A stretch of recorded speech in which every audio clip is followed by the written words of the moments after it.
ان الدین عند اللہ الاسلام۔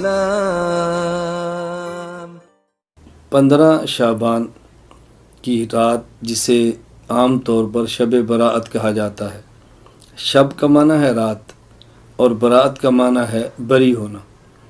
اور پھر اس میں بہترین بندگی ہے توبہ کرنا اور دعا کرنا، بہترین بندگی، چونکہ اس رات میں اللہ تعالیٰ اپنے بندوں پہ نظر ڈالتا ہے اور سب اہل ایمان کی بخشش کرتا ہے۔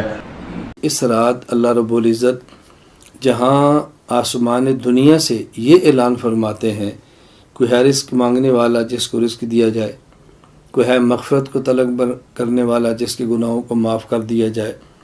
فرشتے پورا سنا دیتے ہیں کہ اس سال میں کیا ہوگا، کہاں بارش ہوگی، کہاں نہیں ہوگی، کہاں امن ہے، کہاں جنگ ہے، کہاں بیماری ہے، کہاں صحت، کون کیسا وقت گزارے گا، کب مرے گا، کتنے لوگ ہیں جن کے نام اعلان کر دیے جاتے ہیں کہ یہ اس سال مر جائیں گے۔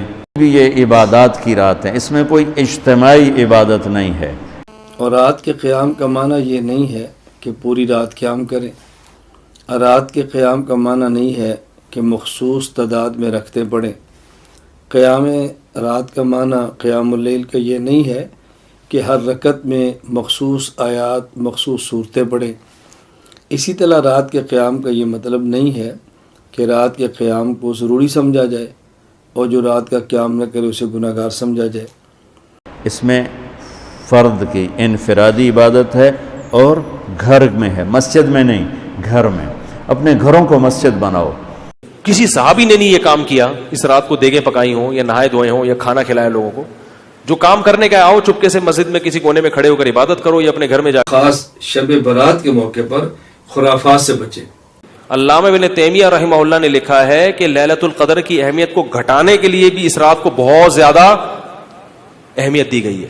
تو جتنی جس چیز کی اہمیت ہو اس کو اتنا ہی رکھنا چاہیے۔ تو صرف عبادت ہے تو عبادت کی جمہور کے نزدیک کیا ہے وہ بھی اتفاقی نہیں ہے، یاد رکھو۔ جمہور کا مذہب بہرحال یہی ہے کہ اس رات کو عبادت کرنی چاہیے، اس کی فضیلت دوسری راتوں کی نسبت زیادہ ہے۔ کچھ چیزیں تو ایسی ہیں جو بالکل ہی غیر ثابت ہیں، ان میں اس رات میں مٹھائی، حلوہ یا مختلف قسم کے حلوے پکا کے لوگوں میں بانٹنا۔ اللہ کے نبی نے مثالاً فرمایا کہ جتنے بنو کلب کی بھیڑوں کے جسم پر بال ہیں اتنے لوگوں کی اللہ بخشش فرماتا ہے۔ اس رات میں بخشش نہیں ہوتی۔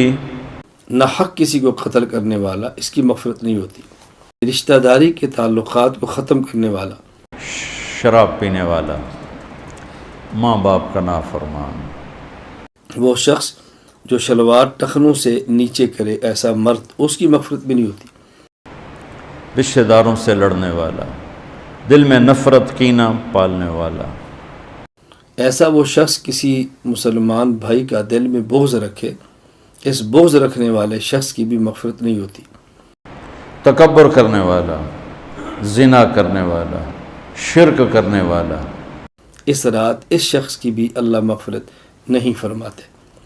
تو آپ فرماتے تھے کہ میں روزہ رکھتا ہوں اس لیے کہ جب میری موت کا اوپر اعلان ہو رہا ہو تو میں روزے کے ساتھ، اور اس روزے کی فضیلت یہ ارشاد فرمائی کہ 15 شعبان کا روزہ پچھلی 15 سے اس 15 کے درمیان جتنے گناہ ہوتے ہیں سب کی معافی کروا دیتا۔ 2 چیزوں کا خیال فرمائیں۔ نمبر 1، عشاء کی نماز جماعت کے ساتھ پڑھیں اور کوئی گناہ کیے سو جائے سنت کے مطابق، اور صبح فجر کی نماز جماعت کے ساتھ پڑھیں مرد۔ خواتین عشاء کی نماز پڑھیں، سنت کے مطابق سوئیں اور صبح فجر کی نماز پڑھ لیں۔ اللہ رب العزت توفیق عطا فرمائے۔